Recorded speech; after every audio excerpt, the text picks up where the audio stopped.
আজকে আমাদের সঙ্গে এরকম কিছু হয়ে যাবে এটা আমি কখনো ভাবতেও পারিনি। চলো ভিডিওটা শুরু থেকে শুরু করা যাক। আজকে আমি সকাল সকাল ঘুম থেকে উঠে রেডি হয়ে গেলাম পরীক্ষা দেওয়ার জন্য। আর গাইস তোমরা তো ইতিমধ্যে দেখতে পাচ্ছ আমি ক্যাম্প থেকে বের হয়ে রওনা দিয়ে দিলাম পরীক্ষা দেওয়ার জন্য।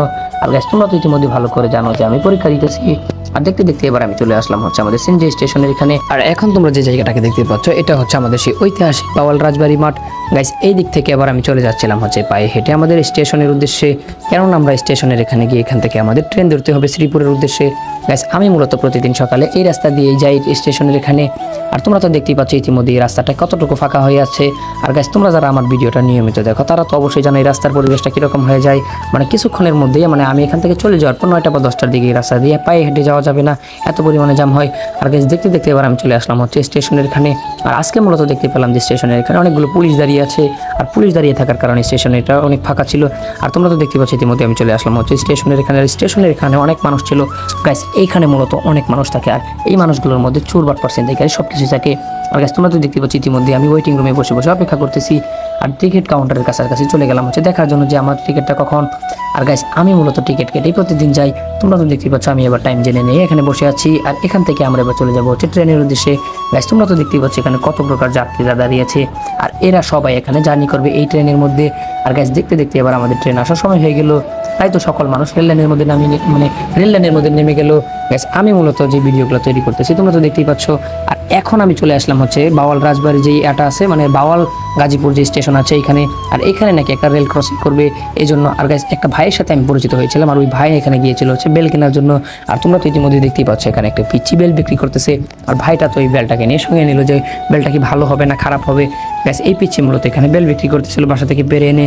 গাইস দেখতে দেখতে রেল ক্রসিং শেষ হয়ে যাওয়ার পর আমরা এবার ট্রেনের মধ্যে উঠে পড়লাম। আর তোমরা তো দেখতেই পাচ্ছ ট্রেনটা কত স্পিডে চলতেছে। গাইস আমি মূলত প্রতিদিন যখন আমি যাই দাঁড়িয়ে দাঁড়িয়ে ট্রেনে করে যাই তখন আমি মূলত দাঁড়াই ট্রেনের একদম পাশে, ট্রেনের যে রাস্তাটা আছে ঢোকার যে প্রবেশ পথ দরজা এখানে আমি দাঁড়াই। দেখতে দেখতে আমরা এবার আমাদের শ্রীপুরে চলে আসলাম। আর গাইস তোমরা তো দেখতেই পাচ্ছ ট্রেনের মধ্যে কত ভিড়। আর এই সব ভিড় থেকে আমি ধাক্কাধাক্কি করে এবার বের হয়ে যাচ্ছি। গাইস বের হওয়াটা অনেক বেশি কষ্ট করছিল, কেননা ট্রেনটা একদম বোঝাই করে মানুষ ছিল। আর গাইস এবার আমি বের হয়ে গেলাম আমাদের শ্রীপুর স্টেশনে। গাইস তোমরা তো দেখতেই পাচ্ছ আমাদের শ্রীপুরের যে ভিউটা, আমাদের শ্রীপুরের ভিউটা এক কথায় অসাধারণ ভিউ।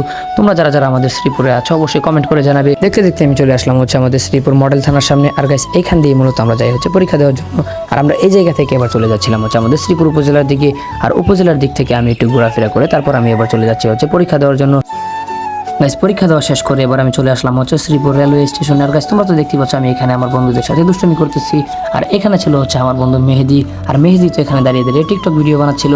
আর তোমরা তো দেখতেই পাচ্ছ মেহেদি এখানে দাঁড়িয়ে দাঁড়িয়ে কীভাবে ভিডিও বানাচ্ছে। আর এর নাম হলো আরাফাত।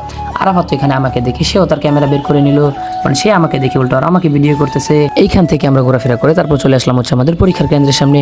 আর গাইস তোমরা তো দেখতেই পাচ্ছ এটাই হলো আমাদের পরীক্ষা কেন্দ্র। গাইস আমার মোবাইলটা বন্ধ হয়ে যাওয়ার কারণে আমি ভিডিও করতে পারিনি। আর গাইস তোমরা তো দেখতে পাচ্ছ আমি ইতিমধ্যে বসে আছি রাজবাড়ি মাঠে। আর এইখানে হঠাৎ করে একটি লোক এসে গেল। আর ওই লোকটি এখানে কি বলতেছিল চলো আমরা দেখে আসি।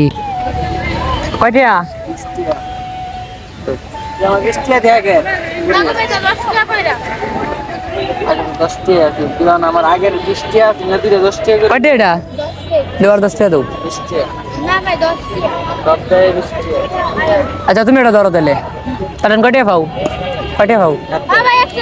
আরে আমি খাওয়াই এমনি মাগ নাই খাওয়াই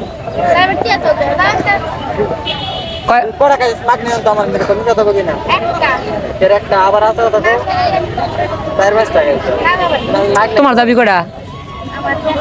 একটাই ধর, একটা বিল দাও, একটা বিল দাও। আরে না দাও, তুমি দা দাও, তুমি বিল দাও, নিত না। এখন তোমরা যে লোককে দেখতে পাচ্ছ বসে বসে চা খাচ্ছে এটা হলো দাদা।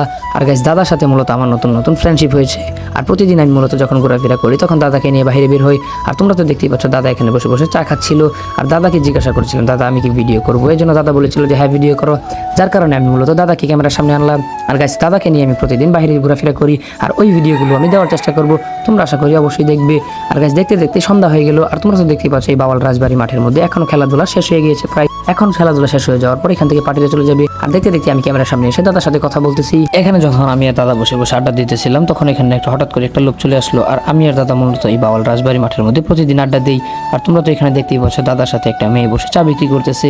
আর আমরা এই দিক থেকে চলে আসলাম। আর দেখতেই পাচ্ছ ইতিমধ্যে রাত হয়ে গেছে। আর আমি চলে যাচ্ছি আমাদের ক্যাম্পে। এইদিকে এক আসামি ভাই দেখাচ্ছে হাই অ্যান্ড গুড বাই। ভিডিওতে লাইক কমেন্ট এন্ড সাবস্ক্রাইব না করলে বকপল নেই আর মেয়েদের জামাই।